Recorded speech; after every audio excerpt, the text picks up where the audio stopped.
brothers and sisters, my dear brothers and sisters, ஒரு நிமிஷம் நான் சொல்றத கேளுங்க. இன்னைக்கு உலகத்துல அமெரிக்கால இருந்து நம்ம வாழ்ற இந்தியா வரைக்கும் கோயம்புத்தூர் வரைக்கும் சின்ன சின்ன குழந்தைகளுக்கு விரோதமா பாலியல் குற்றங்களும் போதைப் பொருள் பழக்கமும் பெருகிருச்சு.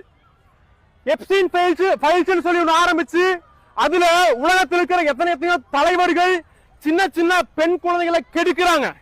அது மாத்திரம் இல்லாம நேத்து கோயம்புத்தூர்ல ஒரு பெண் கஞ்சா போதைக்கு அடிமையாகி ஒரு ஸ்கூல் படிக்கிற பொண்ணு வந்த வீடியோ நீங்க பார்த்திருப்பீங்க. என்ன சொல்ல வர அப்படின்னா 16 வயசுல இருந்து 20 வயசு வரைக்கும் இருக்கிற சின்ன பெண்கள் அதிகமா கற்பழிக்கப்படுறதாகவும் அதனால அபார்ஷன் ரேட்ல தமிழ்நாடு தான் இந்தியாவே 2வது மாநிலமா இருக்குதுன்னு சொல்றாங்க. இதுக்கு அத்தனைக்கும் காரணம் கள்ளக்காதல், இன்ஸ்டாகிராம் காதல், வாட்ஸ்அப் காதல், கள்ள உறவு. ஸ்கூல் படிக்கும் போதே சின்ன சின்ன குழந்தைங்க தப்பான உறவுல போய் மாற்றதுனாலதான் இந்த பாதிப்பு சொல்றாங்க.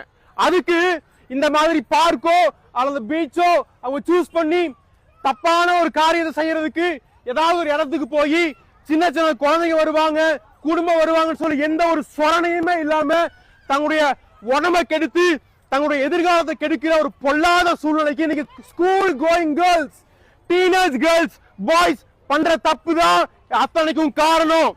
இது ஒரு நல்ல எதிர்காலத்தை கொடுக்காது.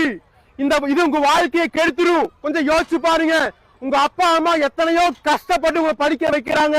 நீங்க அதெல்லாம் புரிஞ்சுக்காம அப்பாட்டையும் அம்மாட்டையும் போய் பேசி இப்படி தப்பு பண்றதுனால உங்களுடைய வாழ்க்கை எவ்வளவோ பாதிக்கப்படுது. கொஞ்சம் யோசிச்சு பாருங்க. நாங்க சர்ச்சில இருந்து வரோம். ஏன் அப்படி சொல்றோம் அப்படின்னா பைபிள்ல ஒரு வசனம் சொல்றது, இந்த சரீரம் தேவன் தங்கும் ஆலயம். Your body is a temple of God. இத நீங்க கெடுத்தீங்கன்னா தேவன் உங்களை கெடுப்பாரு. My dear sisters and brothers, don't spoil your life. Don't spoil your purity. உங்க அப்பா அம்மா பேச்ச கேட்டு கீழ்ப்படிஞ்சு ஒரு நல்ல குழந்தையா வாழ்ந்து இந்த தேசத்துக்கும் சமுதாயத்துக்கும் குடும்பத்துக்கும் ஒரு நல்ல முன்மாதிரியா வாழ இயேசு உங்களுக்கு உதவி செய்வார். அவங்களுக்காக நான் ஜெபம் பண்றேன். ஒரு நிமிஷம் நீங்க இருக்கிற இடத்துல கேளுங்க.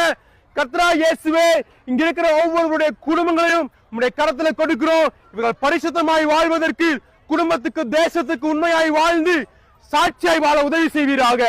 ஆமென். உங்க வாழ்க்கையை கெடுத்துக்காதீங்க my dear brothers, sisters and youngsters, teenagers. இந்த வாழ்க்கை ரொம்ப அற்புதமானது. உங்களுடைய கற்பு ரொம்ப புனிதமானது. அதை கெடுத்துடாதீங்க. தயவு செஞ்சு மனம் திரும்புங்க.